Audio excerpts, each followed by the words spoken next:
북한이 남북 공동연락사무소 등 남북 간 모든 통신 연락 채널에 응답하지 않았습니다. 북한은 또 모든 대남 사업을 대적 사업으로 전환하겠다고 선언했습니다. 2년 만에 한라인을 폐기한 북한 의도 전문가와 진단해봅니다. 이재용 삼성전자 부회장에 대한 구속영장이 기각됐습니다. 앞서 이 부회장 측이 신청한 검찰 수사심의위가 개최될지, 개최된다면 시민위원 등의 결정에 어떤 영향을 끼칠지 취재했습니다. 대구가 37도까지 끓어오르는 등 전국이 때이른 폭염으로 몸살을 앓았습니다. 인천 지역 선별진료소에서 일하던 보건소 직원 3명이 탈진으로 쓰러져 병원으로 이송됐습니다. 김부겸 전 민주당 의원이 당대표 출마의 의지를 드러내며 당선되면 차기 대선에는 출마하지 않겠다고 했습니다. 이낙연 의원을 견제하는 모양새입니다. 국세 수입은 줄고 재정 투입이 늘어나 나라 살림 적자가 역대 최대인 56조 원대를 기록했습니다. 지난 1월 1.5%로 전망된 세계 경제 성장률은 8%포인트가량 떨어지면서 마이너스 5.2%로 예상됐습니다.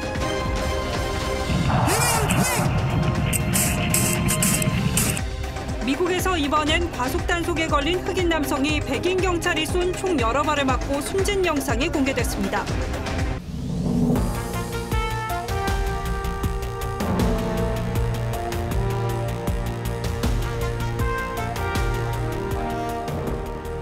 여러분 안녕하십니까? 뉴스9의 신동욱입니다. 오늘은 모처럼 북한 문제를 톱뉴스로 올렸습니다.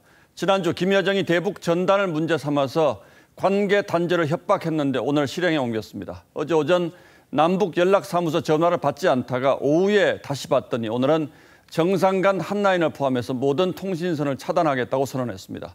어렵게 만들어 놓은 정상 간 한라인은 2년 2개월 만에 끊겼습니다. 형편이 어려우니 관심을 가져달라는 어깃장인지 대화하자는 신호인지 아니면 정말 대북 전단에 화가 많이 난 건지 이유는 아직 확실치 않습니다. 다만 청와대와 여권의 분위기는 대북 전단 쪽에 무게를 두는 듯합니다. 문재인 정부가 살얼음판을 걸으며 공을 들여온 남북 관계가 평창올림픽 이전으로 돌아가는 것 아니냐는 걱정이 나오고 있습니다. 박경준 기자가 먼저 보도하겠습니다.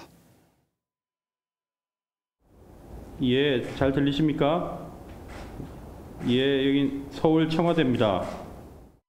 판문점에서 열렸던 1차 남북 정상회담을 일주일 앞두고 청와대와 북한 노동당 중앙위 본부청사에 설치했던 한라인. 남북 정상 간 첫 직통 채널로 주목을 받았지만 북측은 2년 2개월 만에 이를 완전 차단하겠다고 했습니다. 조선노동당 중앙위원회 본부청사와 청와대 사이의 직통 통신 연락선을 완전 차단, 폐기하게 된다. 북한이 모든 통신과 연락선을 끊겠다고 한 뒤 정부가 남북공동연락사무소와 군통신선을 통해 전화를 시도했지만 응답은 없었습니다. 통일부 관계자는 북한이 차단을 공식화한 만큼 통신선은 끊어진 걸로 보인다고 했습니다. 남북 채널 단절은 2년 5개월여 만입니다. 북한은 다만 국정원과 통일전선부 간 통신선 차단은 언급하지 않았습니다. 북한과 유엔 군사령부의 통신은 정상 가동된 것으로 알려졌습니다. 북한이 모든 통신선 차단을 공식화한 만큼 남북 관계가 2018년 1월 평창 동계올림픽 이전으로 되돌아가는 것이 아니냐는 우려가 커지고 있습니다. TV조선 박경준입니다. 통신선 차단 선언을 하면서 북한은 한국을 적으로 규정했습니다. 모든 대남 사업은 대적 사업이라고 했습니다. 대적 사업은 처음 등장하는 용어입니다. 김여정의 지시에 따라서 남북 간에 불필요한 것들도 없애버리겠다고 엄포를 놨는데 9.19 군사합의 파기 그리고 추가 도발 가능성까지 거론되고 있습니다. 계속해서 차정성 기자가 보도합니다. 김여정 제1부부장과 김영철 부위원장은 어제 대남 사업을 총괄하는 사업총화회의를 열고 배신자들이 저지른 죄값을 정확히 계산하기 위한 대적 사업 계획들을 심의했다고 북한 매체가 보도했습니다. 대남 사업을 철저히 대적 사업으로 전환해야 한다는 점을 강조하면서 북한이 과거엔 괴뢰타도, 지난달에는 적은 역시 적이란 표현을 썼지만 대적 사업이란 용어를 쓴 건 처음입니다. 코로나19로 인한 내부 경제난 등 체제 결속을 위한 차원으로 분석됩니다. 북한은 또 이런 조치가 남북 간의 불필요한 것을 없애기 위한 첫 단계라는 점도 명확히 했습니다. 김여정 제1부부장은 앞선 4일 담화에서 개성공업지구 철거와 연락사무소 폐쇄, 9.19 남북 군사합의 파기를 거론했습니다. 그래서 북한이 다음 단계로 9.19 군사합의 파기를 비롯해 단계적으로 대남 압박 수위를 높일 가능성이 있습니다. 살라미로 긴장을 높이는 전형적인 대남 전술이라 보여져요. 남북 군사 무역 선언을 하고 접경 지역에서의 적대 행위를 중지한 9.19 군사합의가 파기된다면 NLL 인근에서 북한의 해안포 사격 등 무력 도발로 이어질 수 있습니다. TV조선 차정승입니다. 예, 말은 이렇습니다만 아직은 북한의 속마음을 다 파악하기가 쉽지 않은 상황입니다. 청와대는 일단 조용했습니다. 청와대 직접 연결해서 분위기 확인하겠습니다. 자, 김보건 기자. 네, 청와대입니다. 청와대에서 오늘 혹시 이 관련한 회의가 소집됐거나 하는 이런 움직임은 없었습니까? 네, 청와대는 오늘 특별한 입장을 내지 않았고 국가안전보장회의 NSC도 소집하지 않았습니다. 그동안 문재인 대통령이 남북관계 개선에 많은 공을 들여온 만큼 청와대는 곤혹스러운 모습이 역력했습니다. 청와대와 노동당 중앙위 본부청사 간 한 라인이 지금 실제로 끊어졌느냐는 기자들의 질문에 청와대 관계자는 정상 간 소통과 관련해선 확인해주기 어렵다고 말했습니다.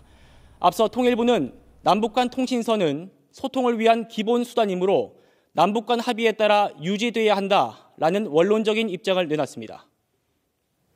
자, 그러니까 정상 간 한 라인이 정말로 끊어졌는지 청와대는 확인을 아직은 해주지 않고 있는 상황이다. 이제 이런 얘기인데, 자, 그렇다면 정치권에서는 이번 사태 배경 어떻게 보고 있습니까? 네, 민주당은 먼저 북한이 모든 연락 채널을 끊은 건 대북 전단 살포 때문이라고 주장했습니다. 대북 전단 무단 살포 등 그동안 남북관계 발전에 장애물로 작용해온 문제들도 이번 기회에 과감하게 정리할 필요가 있습니다. 남북 간 한라인 개설 당사자인 민주당 윤건영 의원은 남북 정상 간 합의 사항이 지켜지지 않은 것에 따른 북측의 누적된 불만 같다고 했습니다. 이번 사태에 우리 측의 책임도 있다는 취지입니다. 미래통합당은 평화는 굴종으로 실현되지 않는다고 지적했습니다. 더 이상 굴욕적인 침묵으로 북한 눈치 보지 말고 혹시 모를 최악의 상황에 대비한 견고한 안보 태세를. 지금까지 청와대에서 TV조선 김보건입니다. 혼란스럽죠. 북한이 왜 이렇게 갑자기 압박 수위를 높이고 있는지 또 북한의 다음 수순은 뭐가 될지 지금부터는 신범철 한국국가전략연구원 외교안보센터장에게 자세히 좀 물어보도록 하겠습니다. 자, 센터장님 어서 오십시오. 네, 안녕하세요. 자, 이거 뭐 참 저희가 아까 모든 대남 사업은 대적 사업이다 이런 표현을 쓴 것을 이제 중요한 포인트로 보도를 해드렸는데 이거 좀 이례적인 표현으로 봐야 합니까? 예, 뭐 최근에는 사용하지 않는 표현이기 때문에 예. 새로운 표현이고 그만큼 북한이 단호한 모습을 보이고 싶어 한다. 사실 그 용어를 사용하게 된 배경은 2000년 6.15 공동 정상회담 그 이후에 이제 남북 관계가 평화공존으로 하면서 서로 대적관 이런 걸 표현하지 않았는데 예. 이번에 20주년을 맞이해서 일부러 끄집어낸 것이 아닐까 추정해 봅니다. 근데 뭐 관계 나쁘지 않을 때도 경우에 따라서는 상당히 거친 표현들을 많이 쓰지 않았습니까? 이건 좀 다르다고 봐야 합니까? 아무래도 대적관이라는 것은 적대시 예. 정책을 다시 끄집어낸 거기 때문에 조금 더 강한 표현이고 우리 정부를 보다 세게 압박하려는 의도가 배경에 있다고 봅니다. 일단 빌미로 삼은 건 이제 대북 전단 문제인데 사실 대북 전단도 그동안 쭉 보내오던 것이었다는 말이죠. 물론 기분 나빠했지만 그런데 갑자기 이걸 들고 나온 거는 어떤 배경이 있다고 보십니까? 뭐 기본적으로 5월 31일에 보낸 대북 전단이 좀 효과가 있었던 것 같아요. 예. 그렇기 때문에 북한도 지금 우리에 대해서는 목소리를 높이고 있지만 내부적으로는 또 걸기대회도 하고 하더라고요. 그럼에도 불구하고 전반적으로 올해의 흐름 자체가 대남 대미 강경 정책을 끌고 나오고 있었기 때문에 예. 지금 적당한 시기에 자기들의 필요에 따라서 한국 정부를 압박하는 수단으로 대북 전단을 활용하고 있다. 그렇게 평가합니다. 자, 그런데 이제 북한이 일단 첫 번째 단계로 통신선 다 끊겠다 이렇게 나왔잖아요. 그럼 일단 연락 못 합니까? 아닙니다. 필요할 땐 또 받을 수 있는 거죠. 다만 자기들이 통신선을 차단하겠다는 것은 물리적으로 끊는 것이 아니라 한국이 연락을 해도 받지 않겠다는 거기 때문에 이런 뜻인 거죠. 예, 정세가 변화하고 자기들의 필요하면 언제든지 또 받는다. 2010년 이후에 북한이 통신선 차단을 3번이나 얘기했습니다. 5.24 조치 때 2010년 5.24 조치, 2013년 북한 핵실험, 2016년에도 그런 일이 있었는데 자기들이 필요한 경우에 소리 소문 없이 다시 받잖아요. 예. 그렇기 때문에 너무 북한의 말에 일희일비할 필요는 없다고 봅니다. 예. 자, 그렇긴 하지만 일단 9.19 군사 합의 그리고 정상회담 때 합의된 이런 부분들이 다 이제 효과가 없어지는 이런 상황으로 갈 수도 있다 이런 전망들 하는데 그 부분에 대해서는 어떻게 전망하십니까? 지금 단계에서 북한이 조건을 걸었어요. 그러니까 전단 살포를 방지할 수 있는 법을 만들고 이행할 때까지 한국 정부를 괴롭히겠다는 식으로 이야기를 했기 때문에 예. 그런 법제화가 되지 않으면은 자기들이 이야기했던 것, 그러니까 연락사무소 폐지, 개성공단 철폐, 그리고 9.19 군사 분야 부속 합의서 폐지, 이것은 계속 나갈 것 같은데요. 예. 근데 여기서 중요한 부분이 있습니다. 북한이 지금 우리를 일종의 길들이기를 하려고 한다. 자기들의 요구사항을 받아들이지 않으면 한국 정부를 압박하는 거죠. 따라서 이것은 앞으로 남은 임기 동안 문재인 정부의 대북 정책을 평가하는 시금석이 될 수 있기 때문에 신중한 판단을 해야 된다고 봅니다. 그러니까 정부 여당에서, 청와대 정부 여당에서 이 문제를 대북 전단 문제로 계속 축소해서 얘기하는 것도 그 부분만 해결되면 원래대로 돌아갈 수 있다 이렇게 기대를 하고 있는 걸로 봐야 하는 겁니까, 그럼? 정부 입장에선 그런 표현을 하는 것 같은데요. 그것은 어떻게 보면 하나의 전만을 본 것이다. 올 연초부터 북한이 정면 돌파전을 이야기하면서 대미 대남 강경 정책을 전개하고 있고 그 일환으로 나온 것이라면 만약에 우리가 전단 살포를 갖다가 북한의 요구대로 해결한다고 하더라도 그 다음에는 핵 문제라든가 다른 문제를 가지고 또 우리 정부를 압박할 수 있다. 이때는 어떻게 할 것인가. 그렇기 때문에 이번에는 어떻게 보면 대북 정책의 원칙과 관련된 문제이기 때문에 신중한 접근을 해야 된다고 봅니다. 그럼 전단 문제와 관련해서 북한이 원하는 것을 들어주면 이제 또 다른 요구가 나오고 또 다른 요구가 나오고 이렇게 할 수도 있다는 겁니까? 저는 그렇게 봅니다. 왜냐하면 전단 문제는 지금 6월에 문제가 되고 7월에 문제가 될 수 있고 8월에는 한미연합군사훈련이 있잖아요. 예. 그러면 자기들이 또 SLBM을 발사한다, 뭐 전략무기를 시험하겠다 이런 식으로 하면서 한국 정부의 입장 전환을 또 요구할 거예요. 제재를 위반해라, 미국을 설득해라. 그럼 그때 또 북한의 요구사항을 들어줄 수 있겠습니까? 그렇지 않기 때문에 어떻게 보면은 우리도 호흡을 조금 더 길게 하면서 이 문제를 바라봐야 되는 거죠.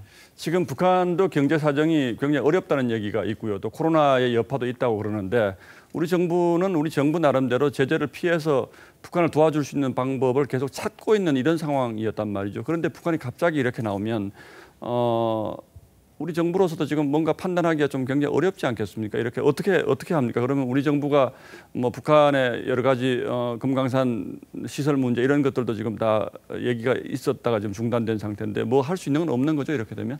이럴 때일수록 제대로 된 정책을 전개해야 되는 거죠. 북한의 말에 끌려다는 것이 아니라 예. 우리가 주변 정세, 주변 환경을 만들어서 북한이 우리의 목소리를 들을 수밖에 없는 상황을 만드는 것이 합리적인 해법이라고 생각합니다.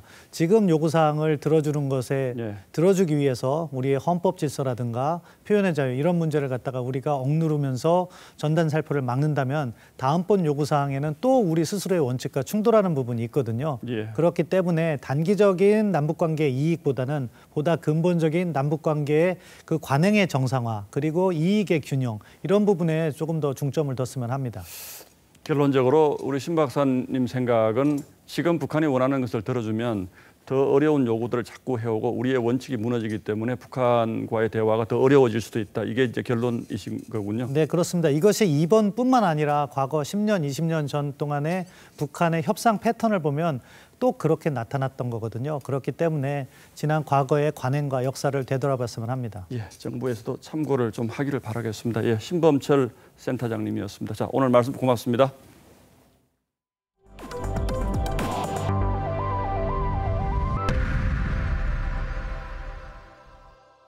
이재용 삼성전자 부회장의 경영권 부정승계 의혹과 관련해서 검찰이 청구한 구속영장을 법원이 기각했습니다.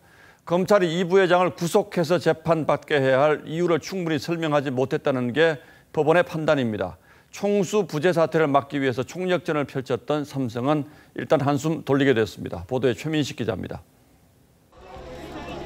오늘 새벽 2시 이재용 삼성전자 부회장이 굳은 표정으로 서울구치소를 걸어 나옵니다. 영장 실질 심사를 마치고 서울구치소에 구금된 지 5시간 만입니다. 어제 법원에 출석하면서 아무 말도 하지 않았던 이 부회장은 다소 여유가 생긴 듯 취재진에게 인사말을 건네고 승용차에 탔습니다. 불법 관련해서 지시하거나 보고받았다는 의혹이 있으신데 계속 부인하시나요? 고생하셨습니다. 영장 심사를 맡은 원정숙 판사는 피의자들을 구속할 필요성과 상당성에 관한 소명이 부족하다고 영장 기각 사유를 밝혔습니다. 최지성 전 미래전략실 실장과 김종중 전 전략팀장에 대한 영장도 같은 이유로 기각됐습니다. 검찰은 아쉽게 받아들인다면서 법과 원칙에 따라 향후 수사에 만전을 기하겠다고 했습니다. 이 부회장의 변호인단은 범죄 혐의가 소명되지 않았고 구속 필요성도 없다는 취지라고 주장했습니다. 삼성은 일단 한숨 돌렸다는 반응입니다. 하지만 검찰의 영장 재청구 가능성도 배제할 수 없는 데다 검찰 수사심의위원회도 조만간 열릴 예정이어서 긴장의 끈을 놓을 수는 없는 상황입니다. TV조선 최민식입니다. 법조계에서는 법원의 이번 결정이 유무죄를 판단한 것이 아니라 불구속 재판 원칙에 무게를 두었다는 시각이 많습니다.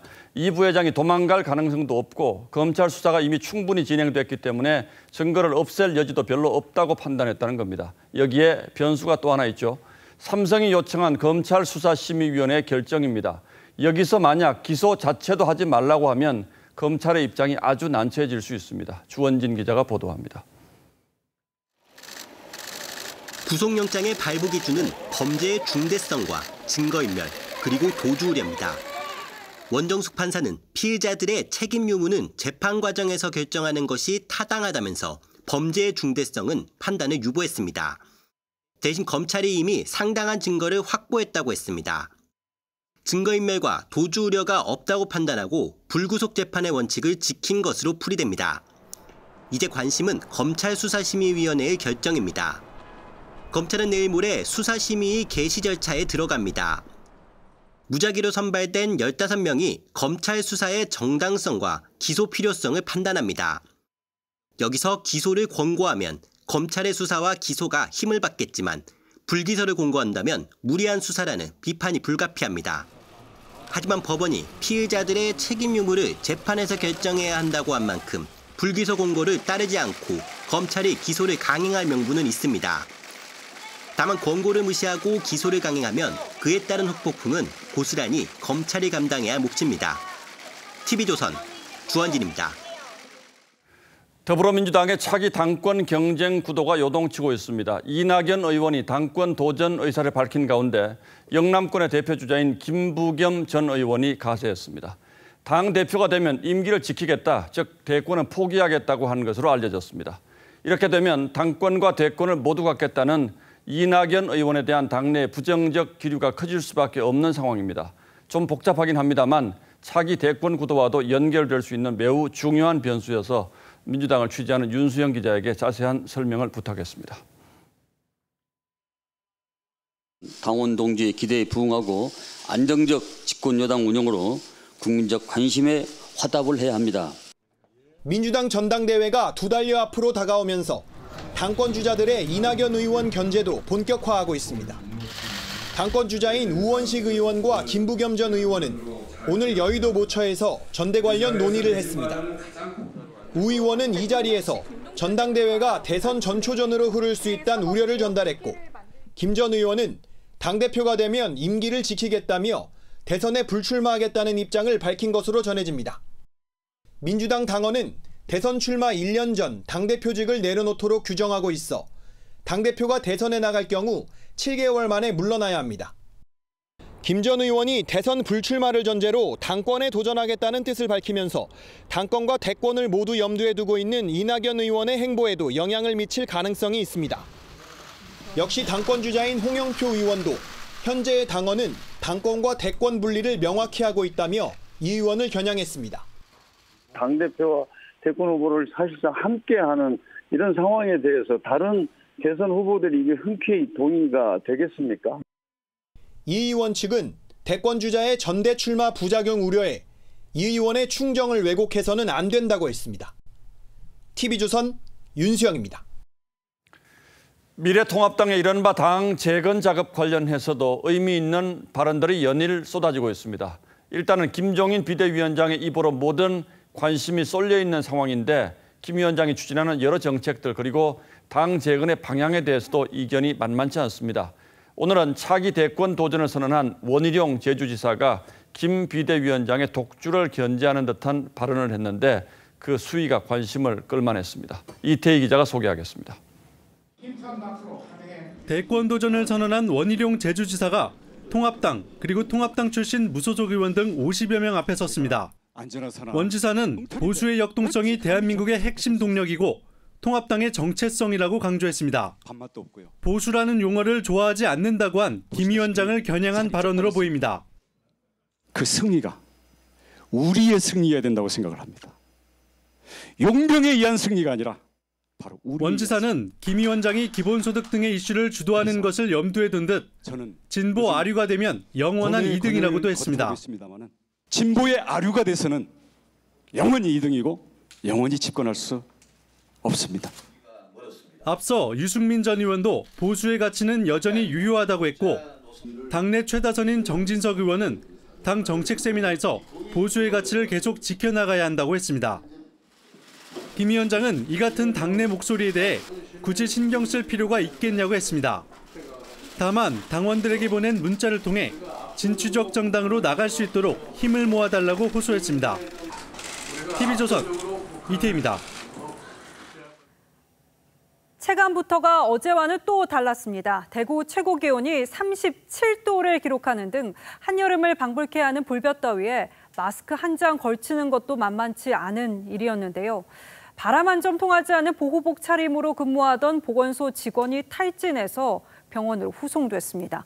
안쓰럽고 안타깝습니다. 황선영 기자입니다. 오늘 낮 11시 50분 선별진료소가 차려진 인천시 미추홀구 남인천여 중입니다. 구급차가 들어서더니 들것에 사람이 실려 나옵니다.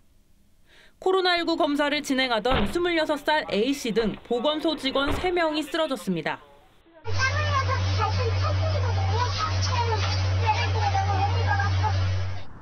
당시 기온은 28도.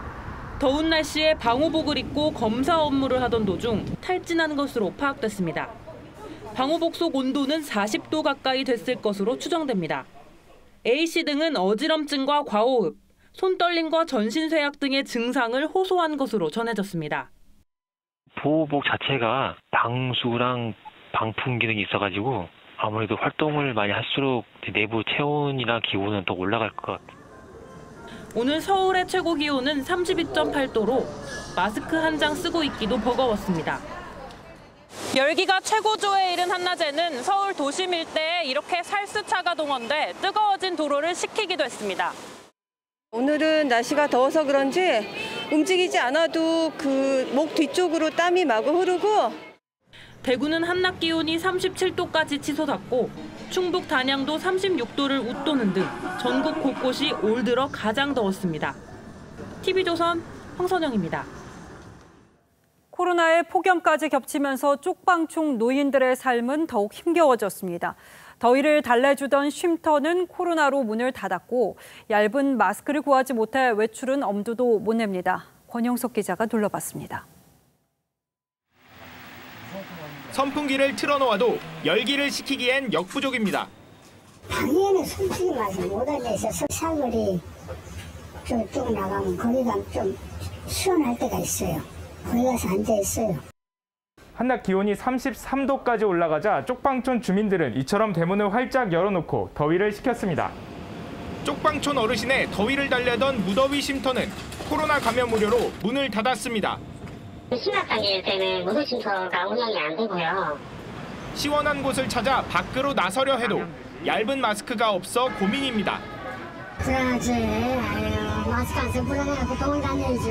안 가지. 온라인몰에서 판매가 이뤄지는 얇은 비말 차단 마스크는 그림의 떡입니다.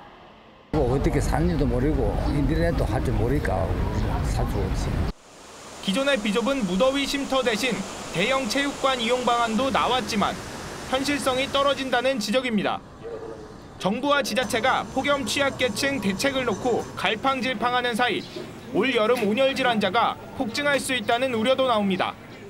TV조선 권영석입니다.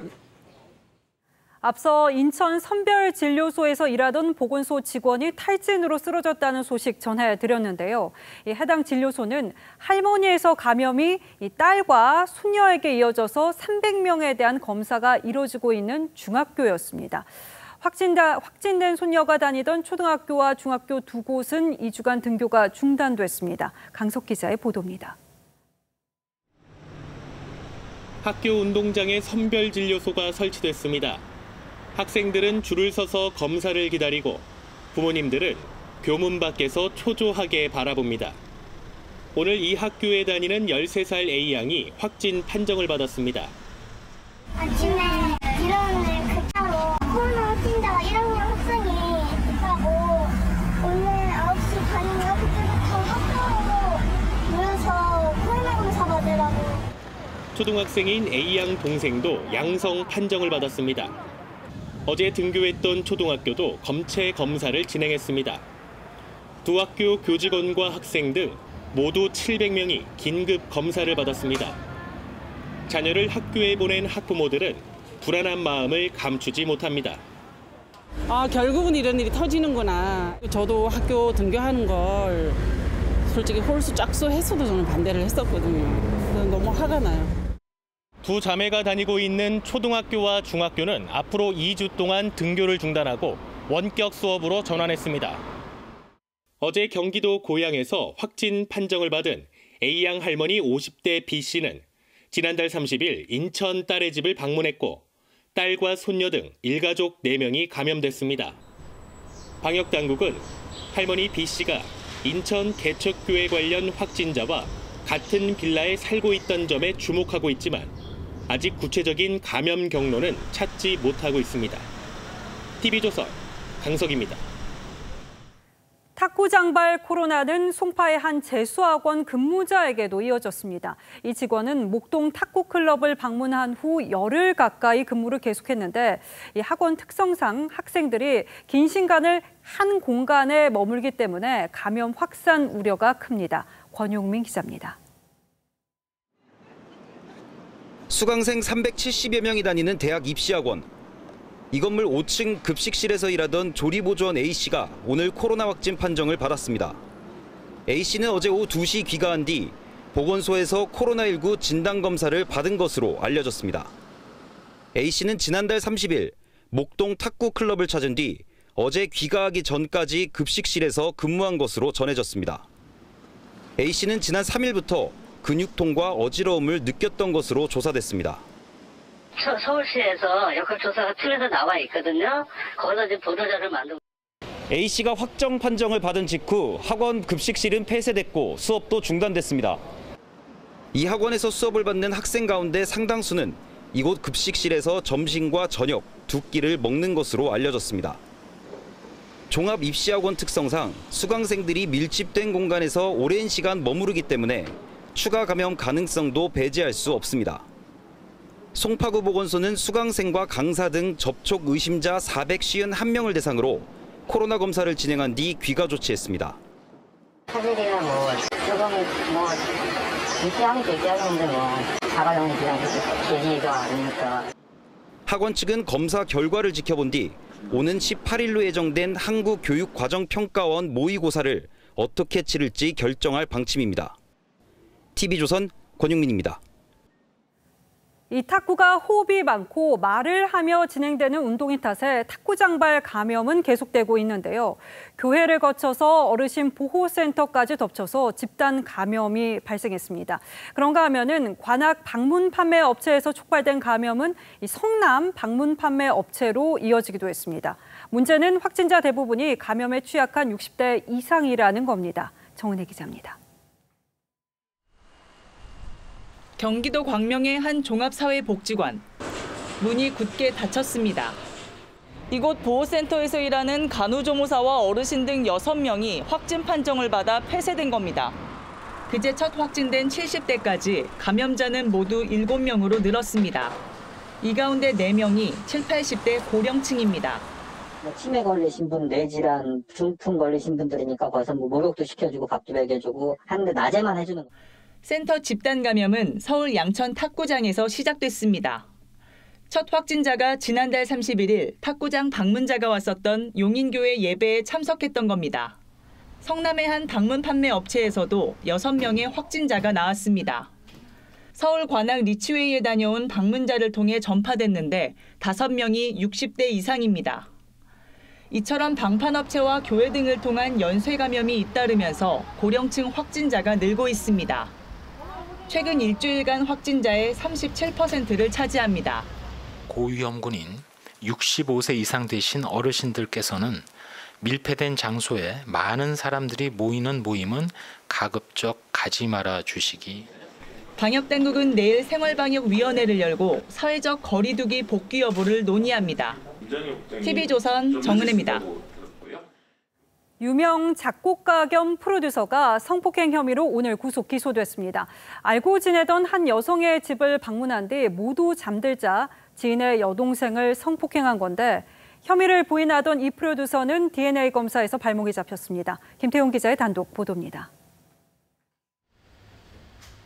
2010년대 초 자작곡을 빌보드 코리아 차트에 올리며 유명해진 작곡가 A씨.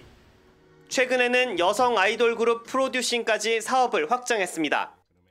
그런 A씨가 지난달 29일 성폭행 혐의로 구속됐습니다. 검찰에 따르면 A씨는 지난 4월 초 한 여성 지인의 집을 방문해 지인과 지인의 여동생 B씨와 함께 새벽까지 술을 마셨습니다. A씨는 B씨와 언니가 각자의 방에서 잠들자 B씨의 방으로 건너갔고 잠든 B씨를 성폭행했습니다. 잠에서 깬 B씨가 현장에서 항의했지만 A씨는 성폭행 사실 자체를 부인했습니다. 또 B씨의 신고로 경찰에 나와서는 실제 성관계가 없었다며 미수를 주장했습니다. 하지만 B씨가 제출한 증거 자료에서 A씨의 DNA가 발견되면서 발목이 잡혔습니다. 그래서 DNA 검사를 한 결과 피해자의 어떤 그 신체에서 그 가해자의 DNA가 나왔기 때문에 가해자는 그런 어떤 기존의 허위 변명을 거둘 수밖에 없었고. 서울 동부지검은 오늘 A씨를 구속 상태에서 재판에 넘겼습니다. TV조선 김태훈입니다. 모조 휴대폰으로 편의점에서 담배를 외상한 뒤 이를 싸게 되팔아 생활비로 쓴 남성이 붙잡혔습니다. 경찰이 편의점 CCTV에 잡힌 범인의 운동화를 기억하고 있었는데 한 여관에서 똑같은 운동화를 발견한 겁니다. 하동원 기자입니다. 휴대전화를 든 남성이 편의점 안으로 들어갑니다. 전화를 하던 남성은 종업원에게 담배와 문화상품권을 달라고 요구합니다. 그리고 돈 대신 수첩 안에 휴대전화를 넣어 종업원에게 주고는 담배 6보루와 15만 원 상당의 문화상품권을 챙겨나갑니다. 나중에 알고 보니 수첩 속 휴대전화는 가짜였습니다. 수첩을 딱 주면서 여기에 그 핸드폰이랑 뭐 인증 이런 거 다 있으니까 잠시 빨리만 갔다 오겠다 하면서 이제 나가시더라고요. 47살 A씨는 이런 수법으로 부산 시내 편의점 15곳에서 600만 원이 넘는 담배 등을 챙겼습니다. 범행에 사용한 가짜 휴대전화 역시 지난 4월부터 한 달 동안 휴대전화 매장을 돌며 훔쳤습니다.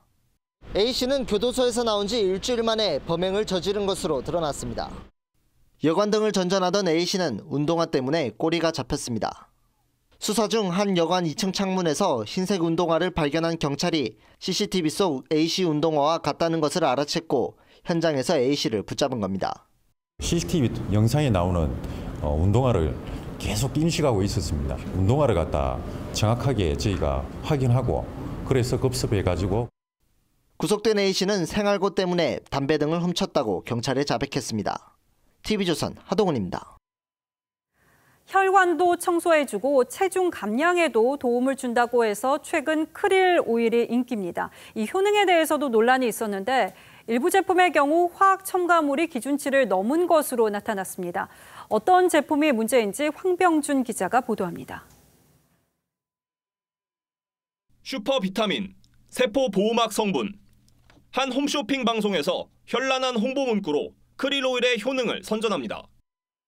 크릴 오일은 심혈관 질환에 효능이 있다고 알려지면서 41개 제품이 홈쇼핑과 온라인을 통해 판매되고 있습니다. 하지만 크릴오일은 효능이 입증되지 않은 일반 식품입니다. 질병 예방, 치료 효과 등 의학적, 과학적 근거가 없는 허위 과대 광고에 주의를 당부드립니다. 더욱이 12개 제품은 식품 기준에 맞지 않아 전량 회수 폐기됐습니다. 5개 제품은 산화방지제인 에톡시퀸이 기준치를 초과했는데 최대 12배까지 나온 것도 있습니다. 0.2ppm까지만 허용이 된 건데 사용을 조금 잘못해서 사용량이 초과가 된 거예요. 라면 넣을 때 스프 하나만 넣어야 되는데 2개 넣었다고 생각하시면 됩니다.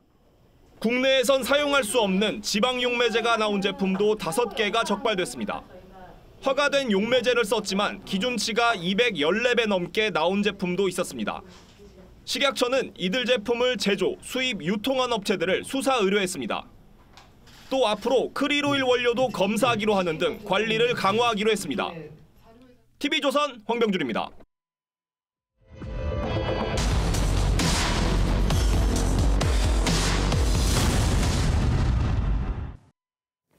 최근 몇 년 사이 사라지고 있는 것 중 하나가 이른바 동네 세탁소죠. 그 자리를 프랜차이즈 세탁소가 대신했는데 주인 한 명이 접수부터 세탁까지 책임지는 이른바 동네 세탁소보다 세탁력이 떨어지는 경우가 발생해서 소비자 불만이 나옵니다.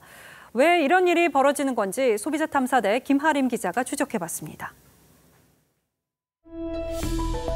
10만 원짜리 드레스 셔츠를 프랜차이즈 세탁소에 맡긴 김모 씨. 단순 세탁과 다림질을 부탁했는데 얼룩이 묻고 가슴 부위가 뜯어져 못 입게 됐습니다. 이제 전국 체인이고 그래서 이름 브랜드를 보고 맡겼는데 그 창고형 관리가 전혀 안 된다고밖에 저는 생각이 안 들더라고요. 프랜차이즈 세탁 체인점 관련 소비자 불만이 끊이지 않습니다. 추가 비용 요구에 옷감 오염 및 손상까지 문제가 적지 않다는 겁니다. 일반 세탁소와 체인점 세탁소에 각각 기름 얼룩이 생긴 바지를 맡겨봤습니다. 일반 세탁소는 4,000원, 체인점은 기본 요금 2,600원에 얼룩 제거 비용 3,000원을 추가해 5,600원입니다. 추가하셔야 돼요. 왜냐면 약품 뿌려야 되니까. 나흘 뒤 돌려받은 세탁물. 일반 세탁소는 얼룩이 사라졌는데 체인점은 그대로입니다. 얼룩이 남은 걸 따지자 마지못해 추가 비용을 돌려줍니다. 이거는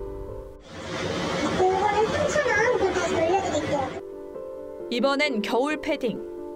요금은 일반 세탁소가 13,000원, 체인점은 15,000원인데 역시 체인점은 얼룩이 남았습니다. 드라이클리닝과 물세탁 등 옷감별 세탁법을 안 지키는 경우도 많습니다. 체인점에 맡겼던 여성 상의에 커피 얼룩이 그대로 남은 채 돌아왔는데 그냥 맹물이에요, 맹물. 물로만. 여기 봐보세요, 여기. 빠졌네. 이런 일이 벌어지는 건 프랜차이즈 세탁소의 이원적 구조 때문이란 지적입니다. 일반 세탁소는 세탁 전문가인 주인이 직접 세탁 관리하지만 체인점은 세탁물 접수만 하고 공장에서 모아 한꺼번에 세탁합니다. 그분들이 전문적인 지식이 부족해서 그런 경우도 있고 많이 해서 선별을 못하는 거예요. 따로따로 세탁을 해야 되는데. 이 때문에 체인점은 비전문가도 운영할 수 있습니다. 세탁물 손상과 가격 등 소비자와의 분쟁도 체인점과 공장이 서로 떠넘기기 일쑤. 자기네는 모른다. 원래 이렇게 돼서 왔다는 거예요. 전혀 자기네들 관심 1도 없다는 거예요. 불필요한 분쟁을 막으려면 세탁을 맡기기 전 미리 사진 찍어두고 세탁물을 되찾을 때는 반드시 그 자리에서 하자가 있는지 확인하는 것이 좋습니다. 소비자 탐사대 김하림입니다. 나라 빚이 그야말로 빛의 속도로 늘고 있습니다. 올 들어 넉 달 동안 벌써 56조 원이나 폭증했습니다. 가뜩이나 어려운 경제 사정에 코로나19라는 특수 상황이 겹쳤고 분배를 중시하는 현 정부의 경제 철학도 이런 상황에 일조했다고 봐야 할 것 같습니다. 당장 급한 불은 끄고 본다는 게 정부 여당의 생각인데 이렇게 해서 불을 끌 수는 있는 건지 필요 없는 데까지 물을 마구 퍼붓는 건 아닌지 돌아볼 필요는 있습니다.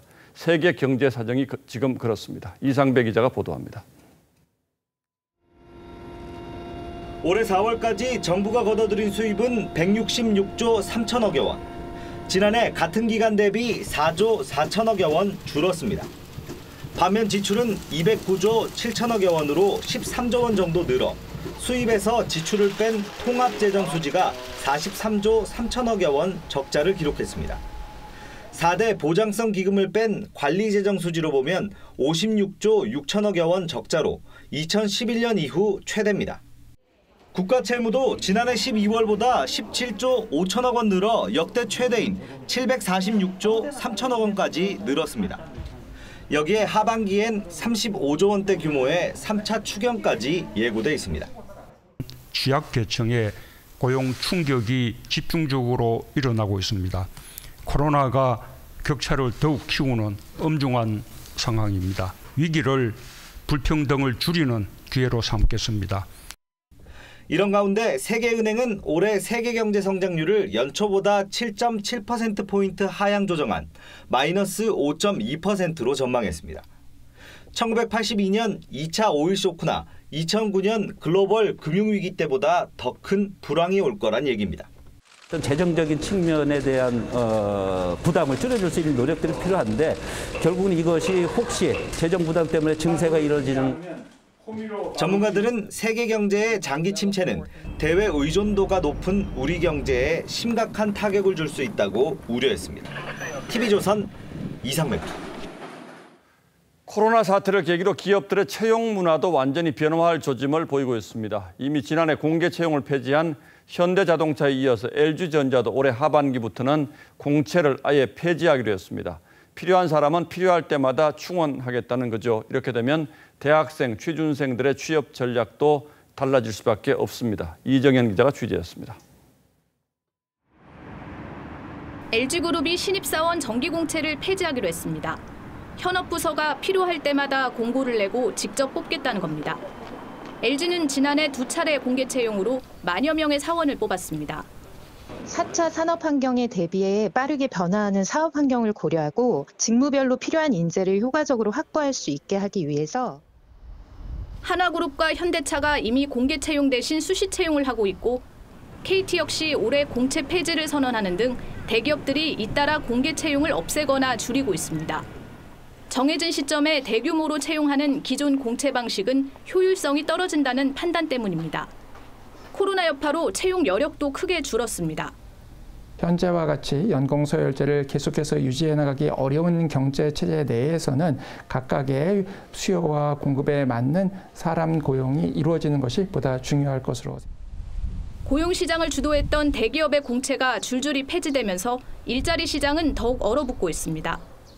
전문가들은 수시 채용은 채용 시기와 규모 등을 예측하기 어려워 취업 준비생들의 타격이 클 거라고 우려했습니다. TV조선 이정현입니다. 정부가 고가 아파트에 대한 대출 규제를 강화하자 이번에는 소형 아파트로 돈이 몰리고 있습니다. 소위 풍선 효과가 지역이 아닌 가격대에 맞춰서 나타나고 있는 겁니다. 값 나가는 중대형 아파트가 주춤한 사이에 강북의 소형 아파트 값이 껑충 뛰었습니다. 지선호 기자가 현장을 다녀왔습니다. 지은 지 17년 된 서울 수유동의 한 아파트 단지. 지난해 12월 3억 2,300만 원에 거래됐던 전용 57제곱미터형이 올해 4월엔 2,900만 원 오른 3억 5,200만 원에 팔렸습니다. 넉 달 만에 9%가량 오른 겁니다. 오르고 있어요, 계속. 많지도 않으니까 물건이 빠지고 없죠. 서울에서 전용 60제곱미터 이하 소형 아파트의 가격 상승률이 중대형 아파트를 크게 앞선 것으로 나타났습니다. 이런 현상은 9억 원을 초과하는 아파트를 살 때 대출 한도를 크게 축소한 12.16 대책 이후 두드러집니다. 지난달 서울의 소형 아파트 매매 가격은 지난해 12월보다 3.6% 오른 것으로 조사됐습니다. 같은 기간 중대형 아파트 상승률보다 2배 이상 높았습니다. 특히 서울 아파트 가격을 주도하는 강남 3구보다 강북구, 노원구, 도봉구 등 강북 지역 소형 아파트들의 가격 상승률이 상대적으로 더 컸습니다. 소형 아파트에 대한 주거 선호도가 증가하고 대출이 비교적 수월한 소형 아파트로 투자 수요가 쏠린 때문으로 분석됩니다. 전문가들은 규제 풍선 효과로 인해 서울 외곽 지역과 수도권을 중심으로 중저가 소형 아파트의 가격 상승세는 당분간 이어질 것이라고 전망했습니다. TV조선 지선호입니다. 인종차별 논란이 벌어진 미국에서 이번엔 과속 단속에 걸린 흑인 남성이 백인 경찰이 쏜 총을 맞고 숨진 영상이 뒤늦게 공개됐습니다. 경찰 개혁 논란에 더욱 불이 붙을 것으로 보입니다. 송무빈 기자입니다. 과속 단속에 걸린 흑인 남성이 경찰차에 탑니다. 갑자기 차에서 내린 남성이 경찰차 운전석으로 가려고 하자 경찰과 몸싸움이 벌어집니다. 이어 여러 발의 총소리가 들립니다.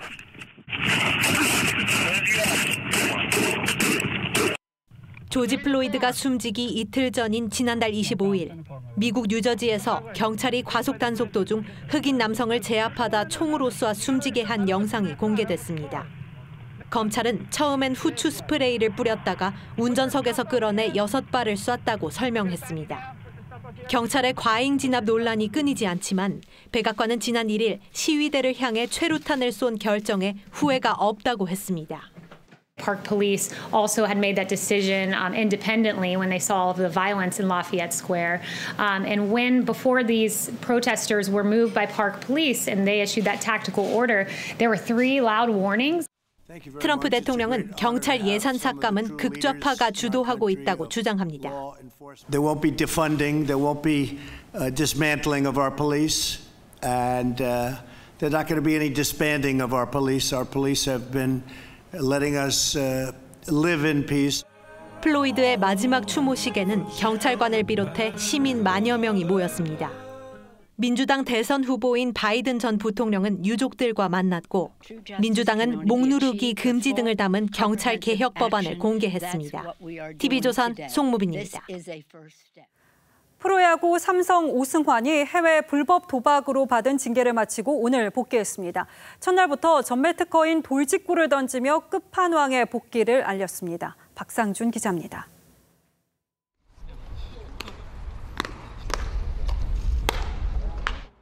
오승환의 공이 차진 소리와 함께 글러브에 꽂힙니다.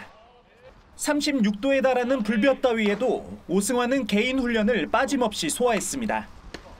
코로나19 여파로 관중들의 복귀 응원은 없었지만 1군 등록 첫날 많은 취재진이 몰려 인기를 실감하게 했습니다.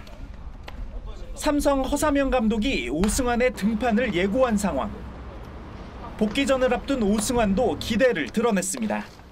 4월달에 경기를 나왔을 때는 이제 구속이 한 147km 정도까지는 나온 걸로 알고 있는데 그 뒤로 이제 경기를 나가진 않아서 구속이나 그거는 저도 사실 궁금한 편이고. 이번 주 차례로 만나는 키움 이정후, KT 강백호 등 젊은 선수들과의 정면 승부도 예고했습니다. 이정후 선수나 강백호 선수나 그런 어린 친구들하고도 한번 힘 대 힘으로도 한번 붙어보고 싶다라고도 얘기를 했었어요. 7회부터 불펜 피칭을 시작한 오승환은 팀이 3대4로 뒤진 8회 마침내 마운드에 올랐습니다. 일본과 미국을 거쳐 무려 2,442일 만입니다. 첫 타자 박준태에게 초구부터 2루타를 맞았지만 실점 없이 이닝을 마쳤습니다. 오승환은 이르면 오는 주말 KT전부터 마무리 투수로 복귀해 하나를 남겨둔 한미일 통산 400세이브 대기록을 달성할 것으로 보입니다. TV조선 박상준입니다.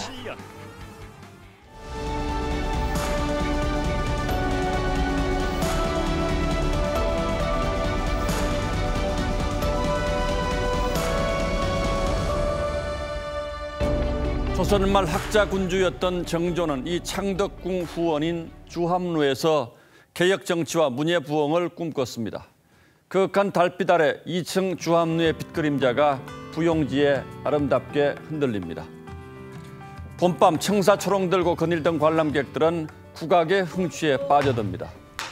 지난 10년 사람들을 꿈결 같은 시간여행으로 이끌었던 창덕궁의 달빛 기행이 올봄 단 하루만 진행되고 멈췄습니다. 좀처럼 가라앉을 줄 모르는 수도권의 코로나 때문입니다. 달빛 기행 같은 특별 프로그램만이 아닙니다. 지난달 29일부터 오는 14일까지 4대 궁궐과 왕릉들이 아예 빗장을 닫아 걸었습니다. 코로나가 기승을 부릴 때도 문을 열어서 한가닥 위안이 됐는데 전면 관람 중단은 처음 있는 일입니다. 그런가 하면 인천의 센트럴파크로 불리는 90만 평 인천대공원도 출입을 막았습니다. 해마다 이맘때쯤이면 만발하는 양귀비와 수레국화가 올해는 구경해주는 사람 없이 홀로 흐드러졌겠죠. 코로나 방역을 생활 속 거리 두기로 완화한 지 한 달이 지났는데 인구 절반이 밀집한 수도권에서 집단 감염이 잇따르고 있습니다. 이태원 클럽, 쿠팡 물류센터, 개척교회, 방문 판매 업체를 거쳐서 탁구장까지 꼬리를 무는 사이에 초중고 전원 등교가 시작돼 조마조마하기만 합니다. 보건당국이 가장 싫어하는 말이 실은 깜깜이 감염입니다. 감염원을 알 수 없는 깜깜이 환자는 지난 2주 10%에 육박해 생활 속 거리두기 상한 기준 5%의 2배 가깝습니다.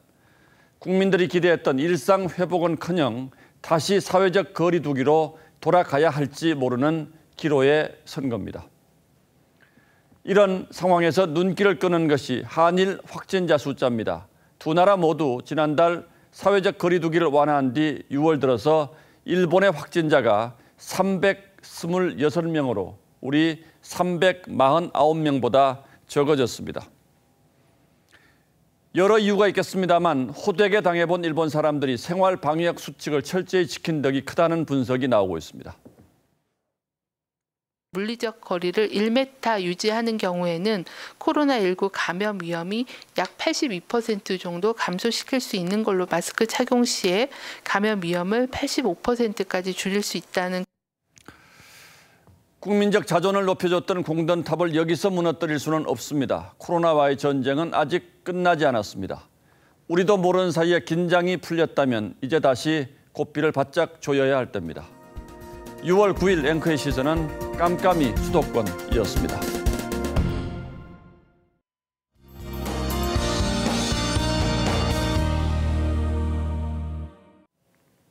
내일은 우산을 챙기셔야겠습니다. 오후에 제주와 호남에서 비가 시작돼 밤에는 전국으로 확대되겠고요. 모레 아침까지 이어지겠습니다. 강수량은 남쪽으로 갈수록 많아지는데요.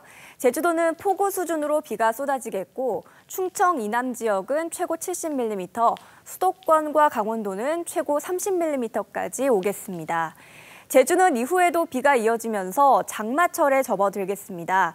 역대 가장 빠른 장마가 될 것으로 보이고요. 다른 지역에서도 비가 오는 날이 많겠습니다. 서울에서는 토요일에 또 한 번 비가 내리겠습니다. 이렇게 비가 오더라도 내일까지는 폭염 수준의 더위가 이어질 텐데요. 내일 서울과 청주, 대전이 33도까지 오르겠고요. 대구는 32도를 보이겠습니다. 강원 동해안 지역은 밤에도 열기가 식지 못하고 열대야 현상이 나타나는 곳이 있겠습니다. 날씨였습니다. 6월 9일 화요일 뉴스9는 여기서 모두 마치겠습니다. 시청해주신 여러분 고맙습니다.